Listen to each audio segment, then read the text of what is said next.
Hello, আসসালামু আলাইকুম ওয়া রাহমাতুল্লাহি ওয়া বারাকাতুহু। প্রিয় শিক্ষার্থীবৃন্দ, তোমাদের সবাইকে শুভেচ্ছা জানাচ্ছি। আমি মোহাম্মদ আল আমিন, সহকারী শিক্ষক, পিরোজপুর সরকারি বালিকা উচ্চ বিদ্যালয়। আশা রাখি তৃতীয় শ্রেণীর শিক্ষার্থীবৃন্দরা তোমরা সবাই ভালো আছো। আজ আমি তোমাদের বাংলাদেশ ও বিশ্ব পরিচয়ের একটি ক্লাস নেব। ক্লাসটি হবে প্রাকৃতিক ও সামাজিক পরিবেশের উপর ভিত্তি করে। আজকের পাঠ শেষে আমরা যে বিষয়টি শিখতে পারবো সেটা হলো প্রাকৃতিক পরিবেশ কাকে বলে বলতে পারবে, পর্যবেক্ষণের ভিত্তিতে প্রাকৃতিক ও সামাজিক পরিবেশের বিভিন্ন উপাদান শনাক্ত করতে পারবে।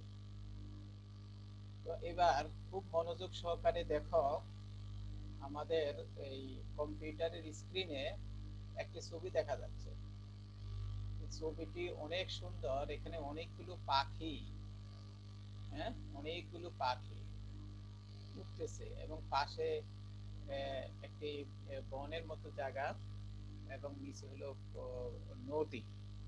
তাহলে প্রত্যেকটি বিষয় দেখো, এগুলো কিন্তু মানব সৃষ্ট নয়। আমাদের যে চিত্রটি এখানে দেখা যাচ্ছে, পাখি কিন্তু মানুষ তৈরি করতে পারে না। তারপরে এই যে নদীটাও মানুষ সৃষ্টি করতে পারে না। তারপরে পাশের যে বন দেখা যাচ্ছে, বনটাও কোনো মানুষ সৃষ্টি করতে পারে না। এটি এটি ন্যাচারালি তৈরি হয়, প্রকৃতিগত ভাবে তৈরি হয়। আর আসলে আমাদের চারপাশে এই ধরনের অসংখ্য অসংখ্য উপাদান রয়েছে। নদী, গাছপালা, তারপরে সাগর, হ্যাঁ, চন্দ্র, সূর্য, গ্রহ, নক্ষত্র, হ্যাঁ, এরকম অনেকগুলো, যেগুলো মানুষ সৃষ্টি করে না, এরকম অসংখ্য উপাদান রয়েছে যেগুলো আমাদের পরিবেশের অন্তর্ভুক্ত। এই জন্য সামাজিক বিজ্ঞানীরা বলে থাকে যে আমাদের চারপাশে যা কিছু আছে তার সবকিছু নিয়ে আমাদের পরিবেশ। তো এখন তোমরা বলতে পারবে তো অবশ্যই আমাদের চারপাশে কি আছে। আমাদের চারপাশে আছে নদী, নালা, খাল, বিল, ঘর বাড়ি, হ্যাঁ, বন জঙ্গল, পাহাড় পর্বত, চন্দ্র, সূর্য, গ্রহ, নক্ষত্র, নদী, নালা, সাগর, হ্যাঁ, অসংখ্য অসংখ্য জিনিস রয়েছে। এই অসংখ্য জিনিসগুলোর মধ্যে রয়েছে কিছু আবার মানুষ তৈরি করে। মানুষ কি তৈরি করে দেখো, মানুষ যেগুলা তৈরি করছে, যেমন স্কুল, কলেজ, মাদ্রাসা, ঘর বাড়ি, এগুলো মানুষ তৈরি করছে। আর কিছু আছে প্রাকৃতিকগতভাবে সৃষ্টি, প্রকৃতিগতভাবে সৃষ্টি, যেমন নদী, নালা, খাল, বিল, গ্রহ, নক্ষত্র, চন্দ্র, সূর্য, এগুলো প্রকৃতিগতভাবে সৃষ্টি হয়েছে। এই জন্য এগুলো হলো প্রাকৃতিক পরিবেশ। আর আমরা যেগুলো তৈরি করেছি, মানুষরা যেগুলো তৈরি করছে মানুষের প্রয়োজনে, ঘর বাড়ি, স্কুল, কলেজ, মাদ্রাসা, বিদ্যালয়, বিশ্ববিদ্যালয়, হ্যাঁ, তারপরে যানবাহন, এগুলো হলো মানব সৃষ্ট পরিবেশ। মানুষ নিজেরা নিজেদের পরিবেশ সৃষ্টি করছে, হ্যাঁ, এগুলা সামাজিক পরিবেশ। এখন খেয়াল করো, তাহলে আমাদের এই যে পরিবেশের যে বৈশিষ্ট্য, মৌলিক উপাদানগুলোর উপর ভিত্তি করে পরিবেশ দুই প্রকার, একটা হলো প্রাকৃতিক পরিবেশ আর একটা হলো সামাজিক পরিবেশ। আমি আগে বলেছি যে আমাদের পরিবেশের কিছু উপাদান প্রকৃতিগতভাবে তৈরি, আর কিছু উপাদান মানুষের প্রয়োজনে, মানুষ নিজের প্রয়োজনে তৈরি করেছে। তাহলে প্রকৃতিগতভাবে যে পরিবেশটা হবে সেটা হবে প্রাকৃতিক পরিবেশ, আর মানুষের প্রয়োজনে যে সকল পরিবেশের উপাদান তৈরি করছে সেটা হবে সামাজিক পরিবেশ। তো আমাদের এই ছবিতে দেখো একটি গাছ আছে, কাঁঠাল গাছ। এই কাঁঠাল গাছটা প্রকৃতিগতভাবে তৈরি হয়েছে, এই জন্য এটা প্রাকৃতিক পরিবেশের অন্তর্ভুক্ত। এই যে দেখো, এই আরেকটা ছবি, এখানে জঙ্গল, পাখি, হরিণ, একটা খাল বয়ে যাচ্ছে, এটা প্রাকৃতিক পরিবেশ। এই যে আরেকটা ছবি দেখো, কত এই ছবিতেও প্রাকৃতিক পরিবেশের, অর্থাৎ প্রাকৃতিক পরিবেশের বিভিন্ন উপাদানের দেখো কি কি আছে, বিভিন্ন উপাদান, এই যে গাছ, হ্যাঁ, দেখো আমাদের এখানে প্রাকৃতিক পরিবেশের উপাদান দেওয়া আছে। এই যে ভূমি, হ্যাঁ, গাছ, ফুল, লতা পাতা, প্রাণী, পাখি, মাছ, বৃষ্টি, নদী, মেঘ, সূর্য, এগুলা কি আমরা তৈরি করতে পারি? না, এগুলো আমাদের পক্ষে তৈরি করা কিছুতেই সম্ভব নয়। হ্যাঁ?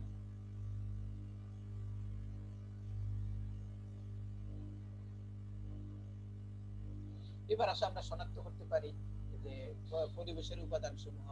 যেমন এখানে কাজ, তোমরা নিজেরা বাড়িতে কাজ করবে, হ্যাঁ, বসে বসে কাজ করবে, যে আমাদের যে প্রাকৃতিক পরিবেশ বা আমাদের পরিবেশ আছে, পরিবেশের মধ্যে যেমন গাছ, কতগুলো গাছের নাম লিখলাম, এই ঘরে কিছু প্রাণী নাম লিখবা, এখানে প্রাণী বা আছে, যেমন এখানে গাছ আছে কি আমাদের পরিবেশে অনেকগুলো গাছ আছে, ঠিক না?